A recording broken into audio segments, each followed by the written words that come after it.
Le soir où l'étoile a été annoncée, enfin le téléphone n'a pas arrêté de sonner. Enfin, l'étoile est tombée le 31 mars et je crois que ouais, durant cette semaine-là, on a eu des résas et on a été complet jusqu'à maintenant.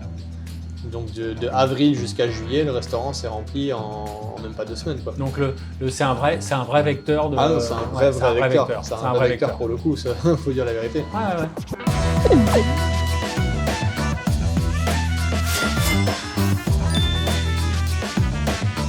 Alors combien de temps tu restes chez Tony du coup? 2 ans. Du 2 coup, ans. pareil, je fais 2 ans. Au bout de la première année, il y a un poste qui se libère au côté salé. Ah, tu retournes au salé? Du coup, au bout d'un an, je retourne au salé en me disant voilà, chef, du coup, je me suis bien amusé pendant un an en sucré et tout. Et c'est ça qui est top avec lui, c'est quelqu'un qui est pas fermé du tout. Enfin, on pouvait tous se switcher, on avait tous le droit de donner des idées. Enfin, c'est vraiment quelqu'un qui nous poussait à la créativité. Collaboratif. Ah oui, non, complètement. Ouais. Si quelqu'un avait une idée, on avait un menu déjeuner qui changeait du coup assez souvent. Donc des fois, il disait quelqu'un a une idée pour le menu de la semaine prochaine. Ah bah je voudrais faire ça, ça. Il me dit ok, bah peut-être essaye de rajouter ça. Enfin, il était vraiment dans ce côté pareil, très transmission aussi. Il avait beaucoup de techniques. Il a travaillé des années. Il a fait que du 3 étoiles, donc forcément lui aussi avait une belle technique, et, avait appris beaucoup de choses. Donc il nous guidait beaucoup et c'est vrai que c'était un bon capitaine de bord, si on peut dire ça comme ça. Mais donc non, il nous a beaucoup appris. Et donc moi je lui dis voilà, je veux retourner côté salé. Il m'a dit ok, bah y a pas de souci, on va trouver un pâtissier et toi tu vas aller côté salé. Et du coup on a trouvé un pâtissier. Moi j'ai fait la passation entre les deux, à lui expliquer un petit peu l'univers que j'avais un peu créé là-bas, de ce que je faisais et de continuer sur cette lancée. Et moi du coup je suis passé côté salé à ce moment-là. Donc pareil, j'apprends beaucoup. Je fais poisson, viande, sauce là-bas. Je m'occupe des 3, donc beaucoup de choses à gérer, mais très cool aussi. Enfin, vraiment le côté organisation très bien aussi. Et à la fin de ces 2 ans, ce qui se passe, c'est que donc, mes anciens sous-chefs du Ritz Paris, donc William Béquin et Alexandre Montmarche, sont recrutés pour faire l'ouverture du Cheval Blanc Paris en tant que chef exécutif de l'hôtel pour le chef Arnaud Donquel.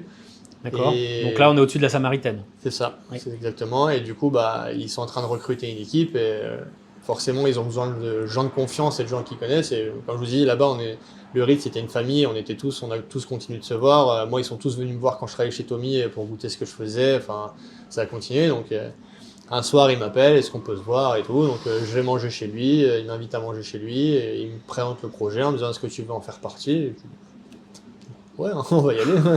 On va y aller. Surtout, ce qui est bien, c'est que moi, j'ai toujours voulu voir ce que c'était une ouverture. Parce que je sais qu'une ouverture, comme je vous dis, ma ligne, ça a toujours été ouvrir un restaurant. Je sais que quand on ouvre un restaurant, il y a plein de galères, il y a plein de trucs, il y a plein de choses à voir. Donc je me suis dit, vas-y, je vais voir ce que c'est une ouverture, quoi. Donc en plus toi de la cuisine, etc., Ouais. tu voulais participer à l'aventure et voir en amont. Ouais, ce que c'est une ouverture. Et alors qu'est-ce que c'est une ouverture C'est alors formateur. C'est très très formateur parce qu'une ouverture, c'est penser à des process, c'est imaginer des choses et se rendre compte le jour J ou en fonction du lieu que c'est pas possible. C'est que ça foire et que du coup, faut repenser à tout parce que le lendemain, il faut que ça soit prêt, il faut que ça soit nickel parce que les gens payent un certain prix. Process en termes D'organisation, en termes de mise en place, en termes de même, je vais dire, mettre des étagères dans une cuisine, imaginer des étagères, une disposition des choses pour au final voir que pendant le service, c'est n'importe quoi, qu'il y en a de partout et qu'en fait, faut tout remanier, il faut tout changer.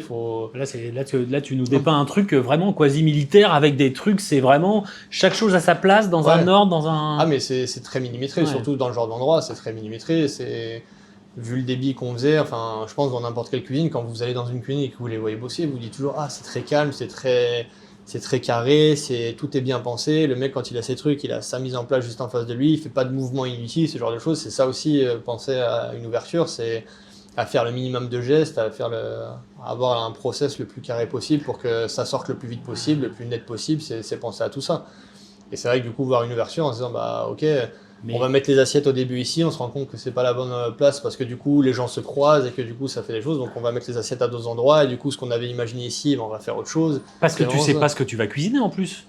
T'as cette contrainte-là ou t'as déjà une idée, tu te projettes déjà sur ce que tu vas faire? Non, pour le coup, on avait déjà des menus, on savait déjà ce qu'on allait faire, mais du coup, se rend compte qu'il y a des choses qui se croisaient, que des mises en place qu'on pouvait mettre en commun entre deux postes, ce genre de trucs, c'est vraiment voir tout ça, c'est ça aussi une ouverture. C'est pour ça qu'on dit que les ouvertures sont pas faciles, c'est que C'est que faut le temps de lancer la machine, le temps de lancer les process avant d'arriver à un résultat qui soit net et précis, il y a plein d'essais, il y a plein de choses à faire et du coup c'est bien de les voir aussi, mais du coup c'est fatigant et c'est formateur, mais c'est fatigant aussi de voir une Et personne. alors, moi qui connais pas, vous faites pas des faux repas, tu vois, mais vous faites des tests Oui. comme ça avant l'ouverture. Si, Vous oui. en faites combien? Je me rappelle. Genre 2 jours, 3 jours? Non, c'était beaucoup plus long. Ah Non, ouais? c'était Et bien plus qui long. vient à ce type de repas? C'est le mec qui essaye de se caser. Qui vient à ce type de repas du coup? C'est des copains? C'est quoi? Ça peut être des copains, ça peut être nous. L'avantage c'était que c'est un hôtel, donc il y avait les gouvernantes, il y avait les femmes de chambre, il y avait toutes ces personnes-là qui du coup déjà c'est bien pour eux parce qu'ils découvrent un peu ce qui est proposé dans l'hôtel. Ça c'est vraiment top pour les Ouais. collaborateurs et tout. Et du coup nous ça nous permet de nous entraîner sur des faux services plutôt que d'aller chercher n'importe qui. Et surtout sur ce genre d'ouverture, c'est que c'est un peu privé. Le but c'est pas de faire fuiter ce qu'on va faire, c'est que les gens découvrent le jour J. Donc Ouais. là au moins ça permet que ça reste dans l'entreprise et de faire goûter aux gens.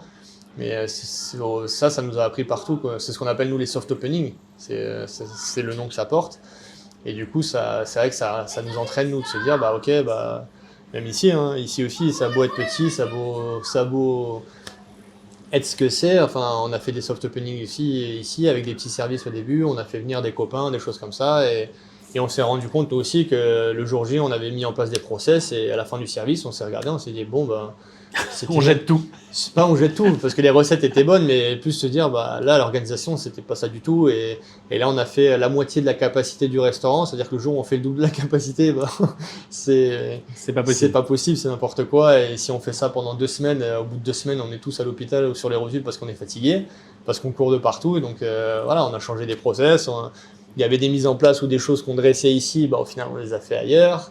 C'est toutes ces choses-là, quoi. Et alors, si on en revient à Cheval Blanc, le soft opening se passe plutôt quoi? Ça se passe bien? Vous êtes. Ça se passe bien, ça se passe, on va dire.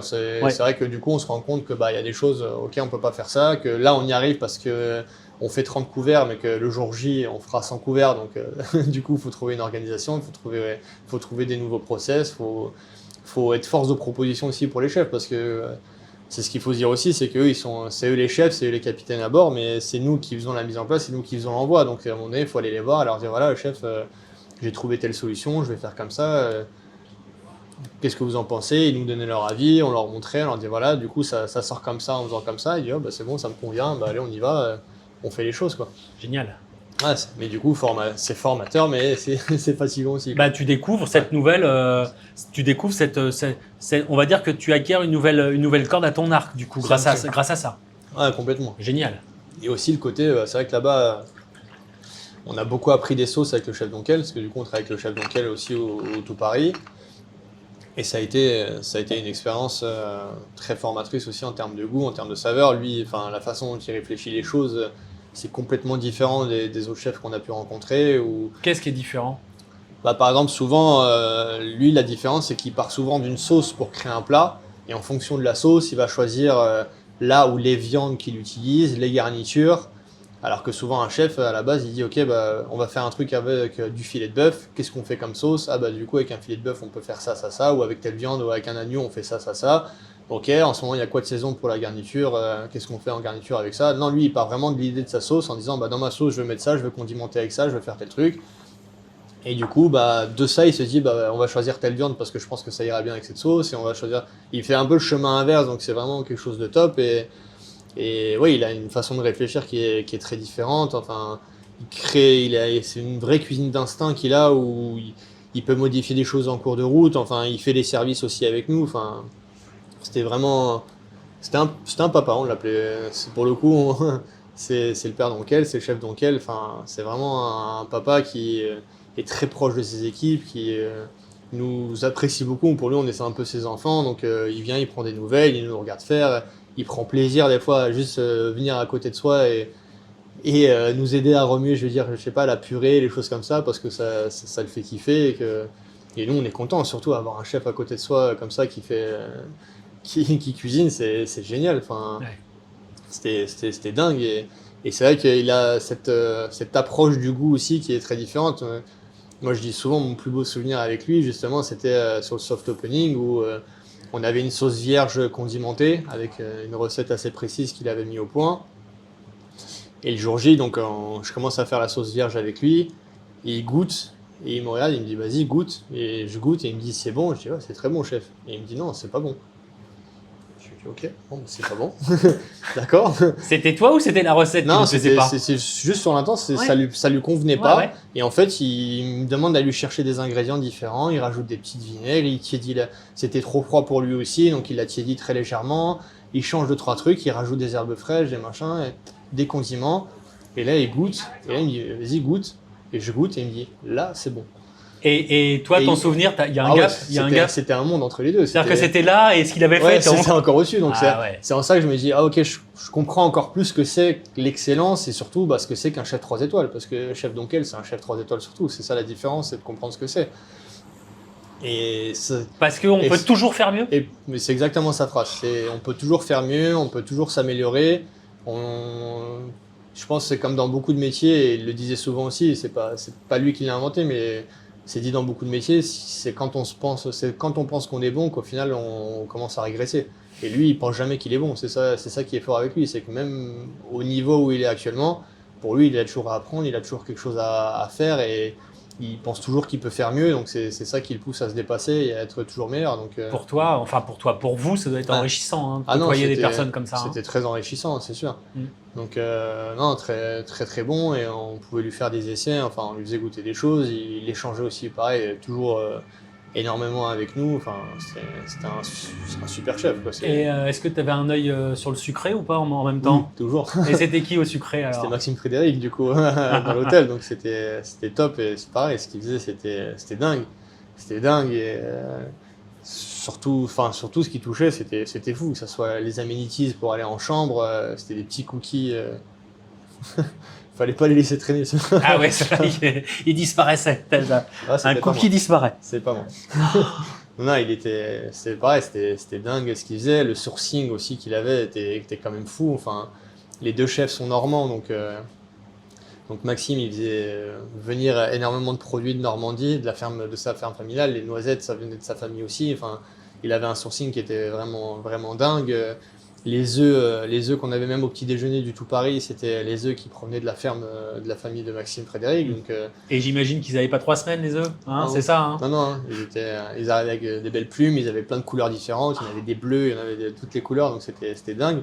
Mais ouais, le sourcing était quand même fou, et c'est vrai que ce qu'il proposait, c'était fou. Enfin, c'est le meilleur Paris-Brest que j'ai mangé de ma vie. Par exemple, j'ai toujours, si vous avez l'occasion d'aller manger son Paris-Brest, qu'il a à la carte. Il est... Parce que moi, je garde une belle émotion de celui de Jacques Génin. Oui. Tu vois, qui est, Ouais, et là, non. c'est encore... Ah, faudrait que j'essaye alors. Pour le coup, pour moi, c'est vraiment le meilleur Paris-Brest que j'ai mangé de ma vie. C'est vraiment le. Waouh. Ouais, en termes d'intensité, en termes de texture, en termes de technicité, enfin, il remplit vraiment, il coche toutes les cases. Il coche... Oh, Ah ouais. waouh. Non, si vous aimez les fraises, sa tarte aux fraises, elle est dingue aussi. Enfin, tout ce qu'il fait, c'était dingue, quoi. Donc, Ouais. non, j'avais toujours ce côté-là, et du coup, bah, moi aussi, étant quelqu'un de très sociable, donc je m'entendais bien avec les pâtissiers, donc il y avait toujours ce côté, qu'est-ce que tu veux goûter toi? Moi, il me reste ça, il me reste ça, donc on se faisait. T'as continué à faire du troc, à faire des toujours. deals. Oh, Toujours. j'adore. Obligé. Génial. Génial. Non, ça, j'étais obligé, et non, c'était dingue, l'expérience était dingue, enfin, on a eu des produits, pareil là-bas, on travaillait énormément de très beaux produits, enfin, technicité que j'ai appris là-bas, c'était assez fou, enfin, l'ouverture d'esprit, pareil, était toujours folle là-bas, donc non, c'était top, et je termine mes 2 ans aussi, je fais un peu plus de 2 ans là-bas, donc je finis les 2 ans en me disant, bah, ça y est, je pense que maintenant j'ai les épaules pour être chef. C'est ce que je me suis dit au bout d'un moment, et je me suis dit, voilà, j'ai envie d'être chef, et c'est là aussi que le chef Donkel, je le trouve vraiment, vraiment incroyable. C'est dans le sens où bah, quand je lui en parle, pas du tout essayer de me retenir ou de me dire non, il faut que tu restes avec moi. Non, enfin, à me dire le monde extérieur fait peur. Enfin, non, reste avec moi dans ce petit cocon, dans ce qu'on veut. Ça a été le premier à me dire si tu sens que tu as les épaules et que tu en as l'envie, fais-le. Ouais. Reste pas derrière le dos de quelqu'un, enfin, reste pas dans l'ombre de quelqu'un. Si tu as envie un jour d'être chef toi aussi et que c'est ça qui te fait envie, c'est ça qui te fait vibrer, mais vas-y, fonce. Et dans tous les cas, on sera toujours avec toi et on t'accompagnera toujours. Si tu as besoin d'aide, si tu as besoin de quelque chose, n'hésite pas à demander. Et on Quelle t'aidera. chance. Génial. Ah, c'est une chance incroyable. Mais ça a été le premier à nous dire, voilà, faites-le et foncez. Je serai toujours derrière vous à vous pousser, à vous dire d'y arriver. Je vais jamais vous dire j'ai pu entendre parler de gens qui disaient voilà, des chefs qui voulaient pas que ces équipes partent, qui essayaient de dissuader, de dire voilà, ça fait peur là-bas, faites attention. Ah, mais je sais là-bas il va se passer ça, machin. Non, lui ça a été le premier à dire au pire des cas, on se casse la gueule, c'est pas grave, c'est comme un enfant. On est tombé à vélo plein de fois, on s'est relevé, on a refait du vélo, c'est pareil. Au pire des cas, on tombe et on apprend et on continue. C'était un peu sa phrase, c'est se dire voilà, tu vas peut-être tomber, tu vas peut-être faire des erreurs, mais apprends et continue de grandir. Si c'est ce que tu veux, on va jamais aller contre ce que tu veux, quoi. Et alors là, on est quand là? C'est quand ça? 2023. 2023. Donc c'était il y a 2 ans. Et là, t'es au plongeoir au niveau du grand bain et là tu vas sauter. Voilà, c'est ça? C'est un peu le truc et du coup donc je cherche une place de chef à ce moment-là et au final je la trouve en tant que chef exécutif d'un restaurant 1 étoile Michelin dans le 17e arrondissement, restaurant Jacques Fossat. Et donc, il me donne ma chance. C'est ce que j'ai aimé aussi avec ce chef, c'est que à l'époque, même si j'ai fait de très très belles expériences, on me trouve peut-être un peu jeune pour prendre une première place de chef en me disant voilà, t'as peut-être pas assez d'expérience, t'as peut-être pas vu assez de choses, il y a des choses que tu maîtrises peut-être pas assez. Et en fait, je leur dis oui, il y a des choses, oui, je les maîtrise pas, mais j'ai envie. Donc si j'ai envie, c'est que je peux le faire. Enfin, je me sens capable moi au fond. Mais c'est sûr qu'avec du recul, moi le premier, si quelqu'un vient me voir, me montre son CV et que je me dis ok bon, il a fait telle et telle chose, il a fait des belles maisons, tout ça, mais je sais pas faire un planning, il sait pas forcément bien gérer des costes ou des choses comme ça, ça peut faire peur, surtout quand on est chef d'un restaurant où on a des coûts, on n'a pas un groupe derrière pour rembourser si ça va mal, on n'a pas un hôtel derrière, donc c'est sûr que ça peut faire peur. Et lui, l'avantage, c'est qu'il m'a donné ma chance. Il m'a dit voilà, je mise sur toi et je pense que tu es capable de le faire, donc vas-y. Et ça a été pareil, 1 an et demi là-bas, vraiment de belles expériences où j'ai pu prendre mes premières marques de chef, j'ai fait mes premières erreurs aussi, j'ai fait des erreurs aussi là-bas, comme beaucoup. Du coup, ce qu'il disait, voilà, je suis tombé, je me suis relevé et j'ai appris. Et j'ai appris, donc en se disant, ok, j'ai fait l'erreur une fois, on va pas la faire 2 fois, on va pas être bête. Mais j'ai appris, j'ai pu aussi créer beaucoup de plats là-bas. C'est ce qui était bien aussi, c'est que j'ai pu créer pas mal de choses, commencer à mettre ma patte aussi un petit peu sur des choses. Salé sucré, du coup? Ouais, les deux. Tu fais les deux? Je fais les deux, du coup, c'est ça qui est bien, c'est que du coup, je fais toute la carte, donc salé et sucré, étant donné que j'ai le double cursus, donc c'est génial. Je commence à essayer des choses, donc non, ça se passe bien. Enfin, l'étoile Michelin, moi, le but, c'était de maintenir l'étoile Michelin. L'étoile Michelin a été maintenue là-bas. La note du Goemio a augmenté d'1 point quand j'y étais avec le menu qu'on avait créé. Donc non, pour moi, c'était que des belles réalisations. Et ce qui se passe, c'est qu'au bout d'un moment, on nous propose d'ouvrir ici, de réouvrir ici. Le restaurant ici, avant, c'était un bar à vin tapas qui ne fonctionnait pas. Donc le groupe avec lequel on est associé pour le restaurant avait envie de changer de concept, de créer quelque chose de nouveau et il cherchait du coup une nouvelle équipe.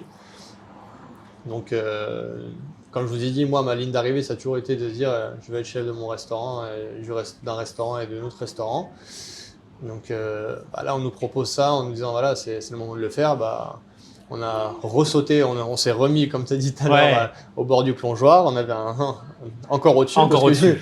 Du coup, là, t'es monté d'un perchoir encore. On a pris un perchoir de plus et on s'est dit bon, on saute et on a sauté. Et ça fait peur quand on est en haut du perchoir?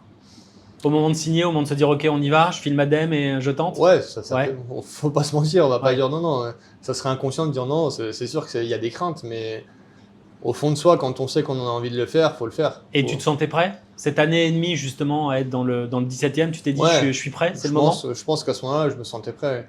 Et je dirais même on se sentait prêt parce que du coup, on est 4 à avoir monté le projet, on est 4 dans le restaurant, donc avec Thibaut, Julien et Louis. On s'est tous les 4 regardés en se disant c'est bon, on peut y arriver. Et l'avantage, c'est que c'est ça l'avantage d'être 4, c'est qu'au final la charge est divisée par 4 aussi. C'est que quand on ouvre un restaurant, je pense que seul je l'aurais pas fait. Il faut dire la vérité.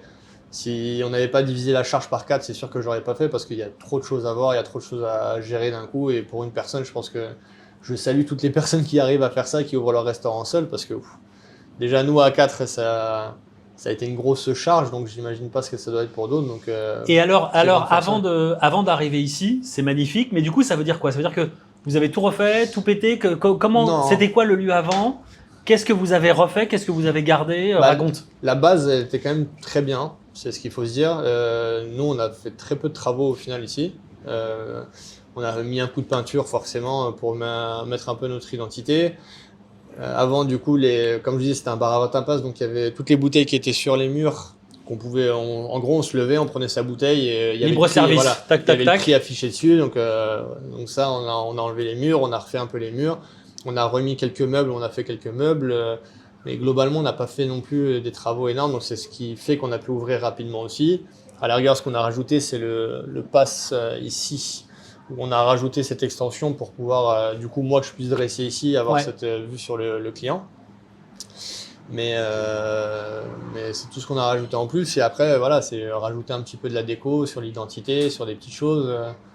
En cuisine, la cuisine étant pas grande, on a essayé de l'optimiser au maximum en rajoutant des étagères, des choses comme ça, pour qu'on puisse optimiser le plus possible la cuisine pour nous.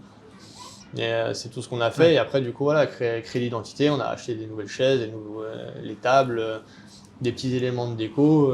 Ça, par exemple, c'est un cadeau de ma mère. C'est ce que j'aime bien aussi. C'est les petites notes. Parce que du coup, dans le restaurant, comme je disais, il y a un peu de mon histoire. Il y a des notes tunisiennes. J'insiste bien sur le mot note parce que c'est bien un restaurant français avec donc des notes tunisiennes. Et nous, on voulait vraiment mettre ça un petit peu partout, un peu de partout. Donc, ça, ce poisson, c'est un cadeau de ma mère porte-bonheur. Parce qu'en Tunisie, le poisson est censé porter bonheur. Et quand on offre à quelqu'un qui déménage ou dans une maison, il y a souvent des poissons qui sont accrochés pour porter chance. Donc ça, c'est notre porte-bonheur à nous. Il y a les petites tasses qui viennent aussi de mon village pour le café. Les huiliers qui sont derrière toi qui viennent aussi. Voilà, donc c'est vraiment le côté touche. Le côté touche dont on parle, ça peut être aussi dans les assiettes. Les assiettes de présentation, le bol du pré-dessert aussi, si vous avez la photo, il y a ce côté un peu oriental. Donc voilà, c'est vraiment les petites touches qu'on a voulu y mettre dans la vaisselle, dans tout ça.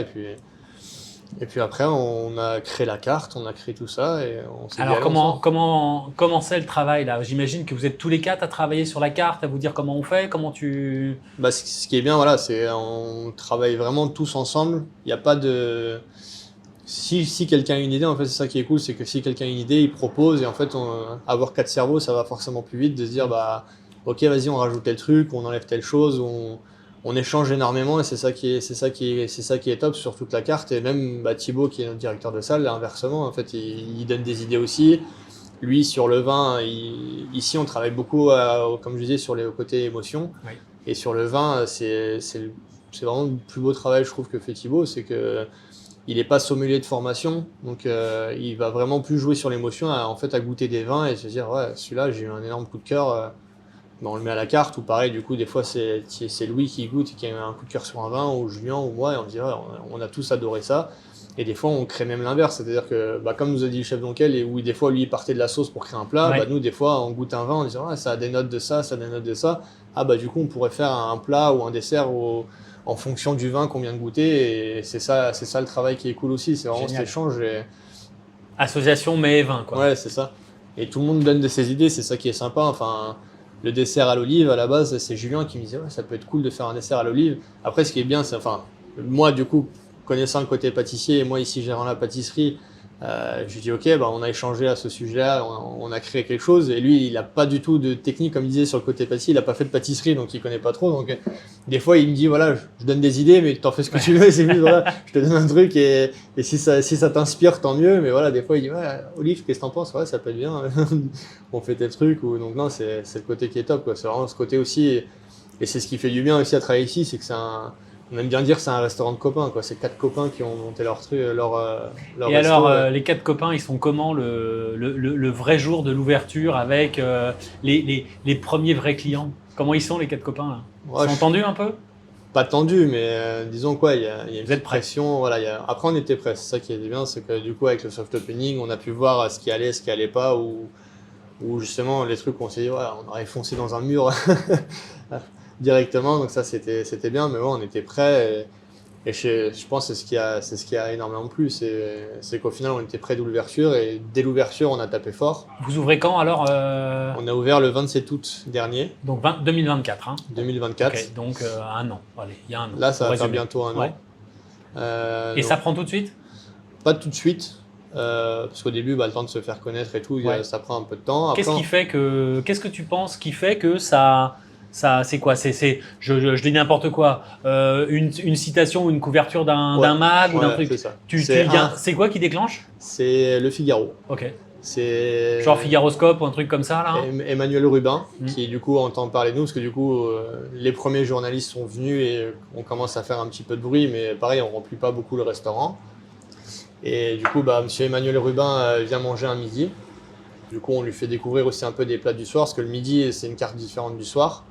Donc, on lui fait aussi découvrir un petit peu des plats du soir, on lui fait goûter à beaucoup de choses. Et au final, il sort son article et on est numéro 1 dans sa liste des restaurants de la rentrée.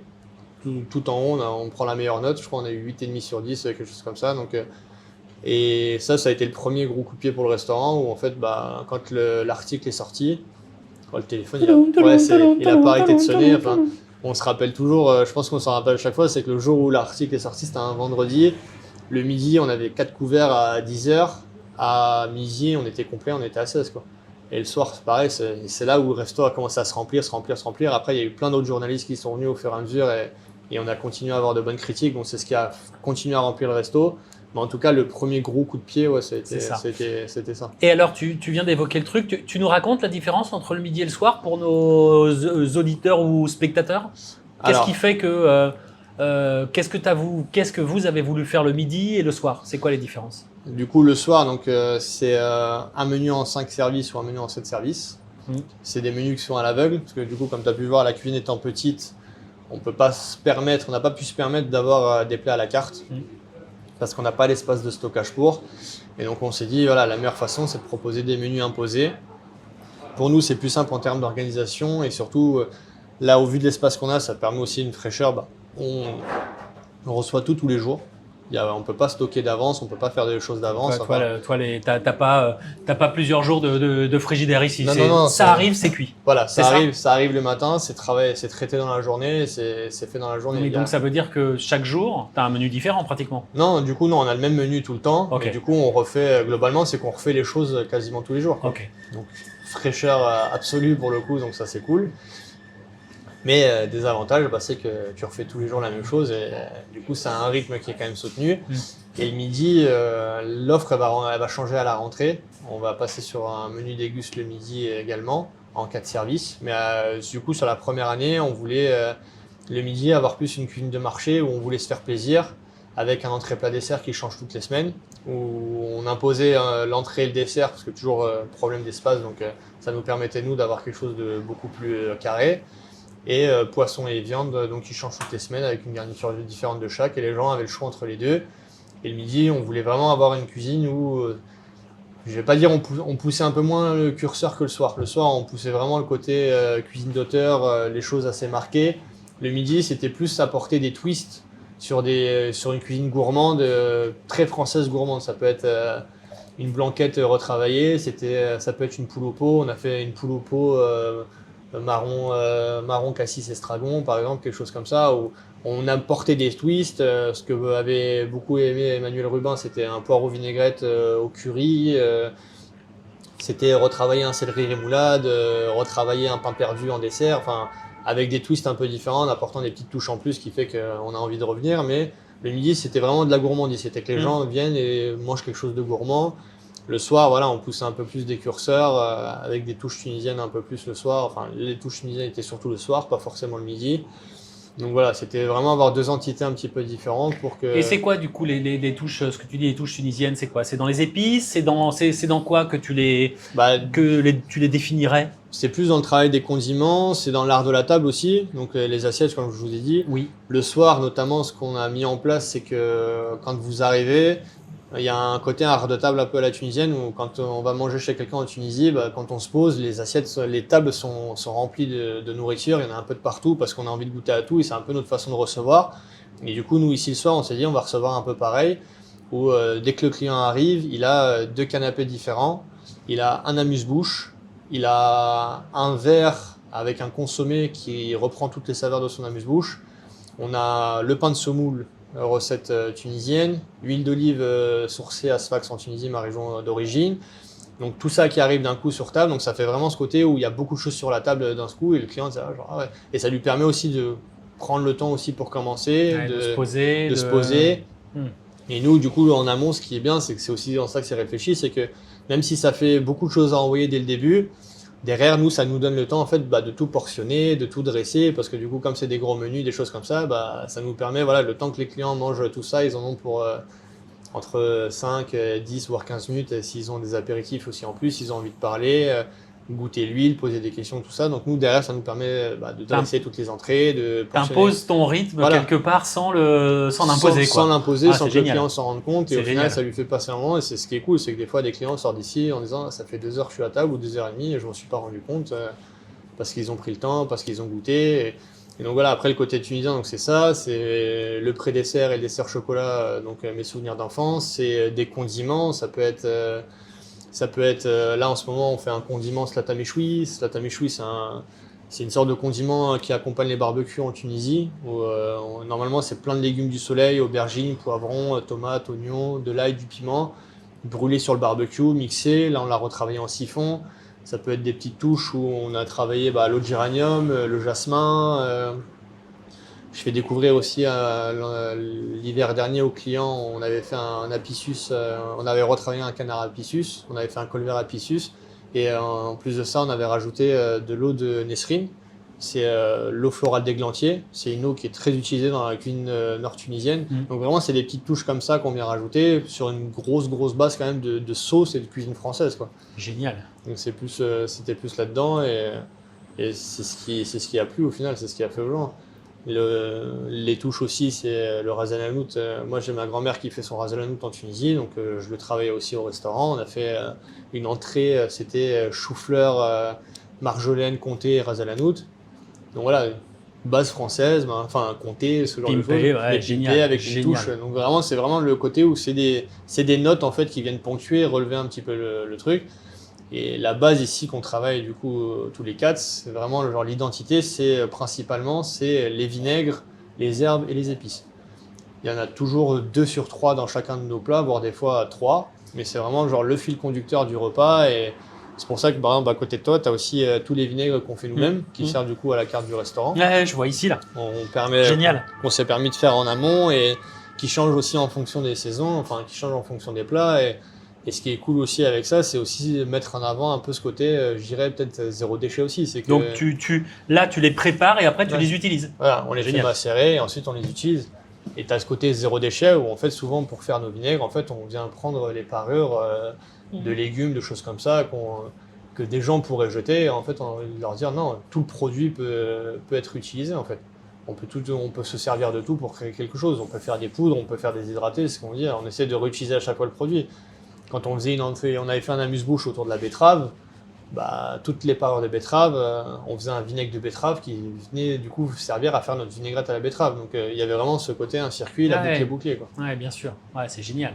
Mais alors, donc on est, on va dire fin août, septembre, le Figaro, ça monte jusqu'à, on va dire avril, à mars-avril avec la première étoile. Ouais. Donc 8 mois après pratiquement. C'est tombé 6 mois ou 7 mois, 6 mois et demi, 7 mois après l'ouverture.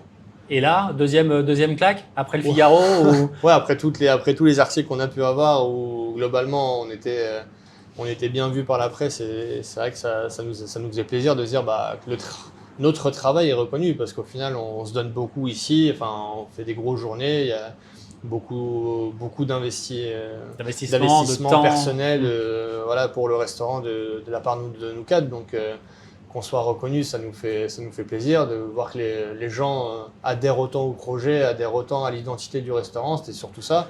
La banane. On est super content, que les clients adorent leur expérience. Enfin, comme je disais, il y a le côté cuisine ouverte où ce qui est bien, c'est que des fois des clients sont assis et ils nous disent, ont des questions et ils se tournent vers la cuisine et du coup ils nous regardent et c'est limite comme des élèves qui lèvent la main. J'ai une question et donc des fois moi je suis en salle, je peux être à part, donc ça peut être Louis, Julien qui voit le client, donc ils vont en salle. on sert tous, on fait tous de tout. C'est ce qui est cool aussi. C'est le côté où, comme je disais, la charge a été divisée par 4 et en fait, on est tous touche à tout. C'est que si Thibaut est sur une table en train de servir le vin et qu'il y a un accord à faire, bah Louis il peut prendre la bouteille et aller faire l'accord auprès du client. Si moi et Thibaut on est en salle et qu'on est pris, bah ça peut être Julien qui va servir une table et aller parler avec les clients. Il y a vraiment ce côté où justement il y a un vrai balai qui s'est mis en place et tout le monde fait tout en fait. Il n'y a pas de poste prédéfini ou comme on a pu voir avant de dire toi t'es au poisson, toi t'es à la viande, toi t'es au truc. Non, c'est tout le monde fait tout. Il dresse les desserts avec moi, ou des fois il dresse les desserts pendant que je suis en salle, inversement, enfin on fait tous, il y a vraiment ce côté tout le monde. La polyvalence, couteau suisse, tout le monde fait tout. Ouais, c'est... Et alors, j'imagine que première étoile 6 mois après, comme tu l'as dit, 7 mois après, ça veut dire que là il y a toujours une remise en question. Comment t'imagines la suite? Qu'est-ce que tu... Remise en question, je sais pas, c'est ce qu'on nous disait, est-ce qu'on va vouloir changer des choses ou pas? Le midi, là, du coup, on a envie de changer sur un menu déguste le midi pour continuer sur cette offre suite à l'étoile. Mais la remise en question, en fait, pour nous, non, c'est qu'on s'est dit, on a eu l'étoile en travaillant comme ça et en ayant cette proposition. Et on va pas se mettre une pression supplémentaire à se dire, ouais, il faut qu'on change parce qu'on a une étoile maintenant, il faut qu'on... Non, si on l'a eu comme ça, c'est que c'est ce qui a plu pour l'avoir. Donc, on se voit pas, en fait, changer le concept, changer le truc. C'est notre identité qui a plu, c'est notre façon de faire qui a plu, donc autant juste voilà, c'est maintenir, c'est pas se remettre en question, c'est maintenir plutôt les choses et avoir toujours cette offre qu'on a actuellement. Vous partez du principe que l'étoile valide votre travail et vous dites voilà, ça c'est une récompense du travail bien fait, donc continuons à bien le faire. C'est exactement ça. Super. C'est qu'à la base, quand on a ouvert, notamment, on nous a souvent posé la question de est-ce que vous pensiez que vous allez avoir une étoile en 7 mois? Franchement, non. Pour nous, on s'est juste dit... Dans vos rêves les plus fous Non, pour nous, c'était l'année prochaine ou dans 2 ans où on s'est dit, voilà, déjà, on lance le restaurant, on remplit le restaurant, parce que c'est le plus important. Même si les distinctions sont belles, le but, c'est quand même d'être périn, je pense, quand on a une entreprise. Et alors, en parlant justement de restaurant qui se remplit, et l'étoile, ça te... Ah, ça a rempli le restaurant. C'est comme le Figaro, c'est rebelote? C'est vrai. Le soir où l'étoile a été annoncée, enfin, le téléphone n'a pas arrêté de sonner. Enfin, l'étoile est tombée le 31 mars et je crois que durant cette semaine-là, on a eu des résas et on a été complet jusqu'à maintenant. Donc de avril jusqu'à juillet, le restaurant s'est rempli en même pas 2 semaines, quoi. Donc c'est un vrai vecteur de... Ah non, c'est un vrai vecteur. C'est un vrai vecteur pour le coup, ça faut dire la vérité. Ouais.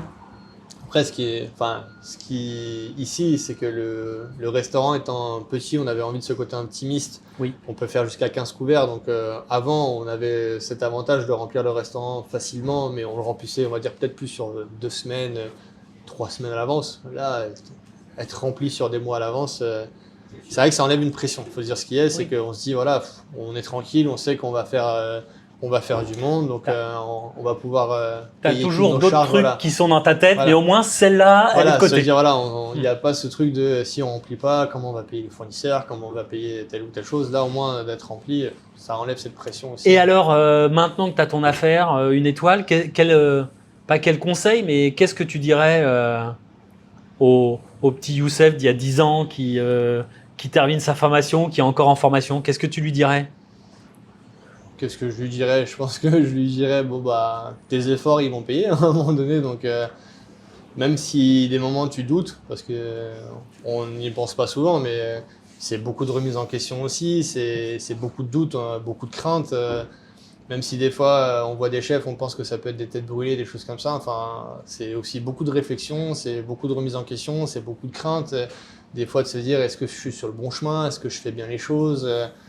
Est-ce que je perds pas mon temps? Donc c'est plus se dire, t'inquiète, fais, continue de faire ce que tu fais, continue de kiffer, c'est surtout ça le plus important, c'est d'aimer ce qu'on fait et de se faire plaisir. Donc déjà commence par faire plaisir et tu verras que par la suite ça coulera. Garder la passion, et c'est la passion qui t'anime, quoi, presque. C'est l'impression que ça donne. C'est pas que la passion, c'est vraiment aussi vraiment le côté où je me rends compte au fur et à mesure, et en plus de la passion, c'est de se faire plaisir soi-même. Oui. Si déjà tu te fais plaisir à toi, et je pense que c'est dans tout corps de métier, si tu te fais plaisir, la suite découle assez naturellement, quoi. Bien sûr. Et alors, qu'est-ce que tu voudrais que tes clients retiennent ici de leur passage ici, un midi ou un soir? C'est quoi le plus beau compliment qu'on pourrait te faire ou qu'est-ce que tu voudrais qu'on… C'est le côté, c'est ce qu'on entend souvent, c'est vraiment ce côté convivial et ce côté où ils aiment en fait tous nous voir travailler et ce qu'ils aiment le plus voir, c'est ce qu'on nous dit souvent, c'est ah, vous êtes très calme quand vous bossez tous ensemble, c'est très silencieux, il n'y a pas un bruit et surtout vous êtes tous joyeux. Vous avez tous la banane, enfin on se regarde, on sourit tout le temps, on s'échange des fois et c'est vraiment ce côté-là, c'est ce côté où les gens en fait voient 4 personnes joyeuses de travailler ensemble. C'est rigolo ce que tu me dis parce que moi depuis tout à l'heure je suis en train de regarder les tables et je me dis où est-ce que j'aimerais déjeuner ou dîner pour vous voir travailler. Tu vois, je me dis ici c'est quand même vachement bien parce que vous êtes là, mais peut-être qu'ici aussi, tu vois, je suis vraiment en train de me dire… Là t'as la vue directe sur le pass aussi, c'est non, mais bien. À la 2 t'as plus la vue sur la cuisine. La 5, tu as un peu une vue d'ensemble. L'autre côté. Un peu plus intimiste, mais tu as quand même un. Il y a toujours une entrée sur la cuisine. Il y a toujours ce côté où en fait on peut se voir aussi. Donc, puis là-bas, tu as la vue sur les bouteilles aussi, donc c'est chouette. Enfin bon, moi je dis ça, je dis rien. Enfin, tout est bien ici, mais vraiment, ouais, c'est super, c'est super. Mais non, ce que j'ai envie, ce dont on a envie, je pense, des clients, c'est qu'ils aient découvert des choses qu'ils ne connaissaient pas, qui ressortent de là en ayant vu 4 personnes. Travailler avec le sourire et qu'ils aient une expérience, qu'ils aient une belle expérience tout simplement, quoi. Bah écoute, ça semble très prometteur. En tout cas, ça donne vraiment envie à t'écouter là. On n'a qu'une envie, c'est de venir manger. Alors j'ai plein de petites questions pour finir. On arrive à la fin de cet entretien. Si tu devais cuisiner un plat pour une seule personne, vivante ou morte, ce serait qui et tu ferais quoi? Ça serait quoi? Ce serait un couscous de calamar. Parce que ça, c'est… En Tunisie, notre plus grande spécialité, c'est le couscous de la mer, couscous de poisson. Et dans le sud d'où je viens, la spécialité encore plus, c'est le couscous de calamar, que je trouve très nettement au-dessus de tous les couscous que tu as pu, je pense, goûter. Enfin, je pense que tu connais celui à l'agneau, tout ça. Je te raconterai après. Mais une fois tu verras. Après, je te raconterai bien. Couscous de calamar. Ouais, c'est quelque chose. Toutes les personnes à qui j'ai fait découvrir ça sont. On en mange à Paris? Ou il faut venir ici? À part ici. Ici, t'en fais ou pas? Non, j'en fais pas ici. Pourquoi? Là, tu me le donnes là. Mais là, j'ai qu'une envie, c'est de goûter. Parce que j'ai pas trouvé, on va dire, une façon gastronomique de faire un couscous. Pour moi, c'est un plat populaire. Et le faire en mode gastro, ça serait peut-être le dénaturer. Ok. Donc c'est peut-être pour ça que j'ai envie de le garder tel quel, mais sur Paris, non. T'es en train de nous faire un teasing de dingue, genre c'est ultime et on peut pas le manger. Sur Paris, je sais pas s'il y a des restaurants qui proposent. Je sais qu'il y a des restaurants tunisiens, Aubervilliers, des choses comme ça, qui proposent le couscous au poisson traditionnel. Mais pas au calamar. Mais au calamar, je crois pas. Je crois pas. Et alors c'est servi avec quoi? Pareil, la même sauce, les mêmes légumes habituels, ce côté cuit très longuement, donc très très fondant avec la semoule, vraiment tout pareil, mais avec du calamar. Et donc tu le ferais pour qui alors? Ça c'est une bonne question aussi, parce que l'idée ça serait quand même de le faire découvrir à quelqu'un, donc je dirais à quelqu'un qui ne le connaît pas. Quelqu'un qui n'a jamais dégusté. Ok, je suis prêt. Je suis prêt. Génial. Alors attention, ça se complique un peu. Tu nous donnes une recette en 1 minute chrono. Ouais. Allez, c'est parti. Top chrono.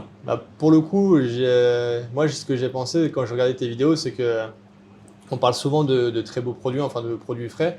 Moi, j'avais envie de te proposer une cuisine, on va dire, que tout le monde peut faire, et surtout, j'avais envie de te dire qu'on peut faire de très bonnes choses avec des boîtes de conserve. Donc je vais te faire une recette qu'avec des boîtes de conserve quasiment. Oh merde. Si t'es d'accord. Vas-y, attends, mais à bloc. On va faire une salade de lentilles. Donc l'idée c'est que tu prends une boîte de lentilles cuites, tu l'égouttes, tu gardes bien le jus, ça c'est important.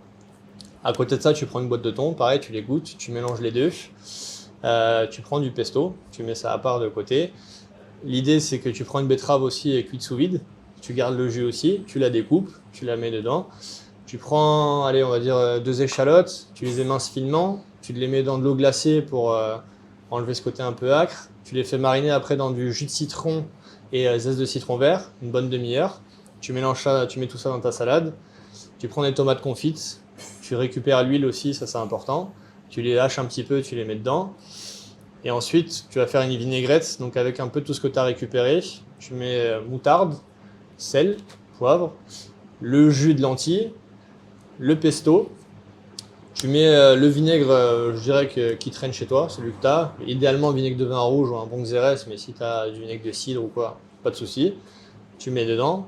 Un coup de mixeur pour émulsionner. Tu montes ça avec de l'huile neutre et l'huile des tomates que tu as récupérée.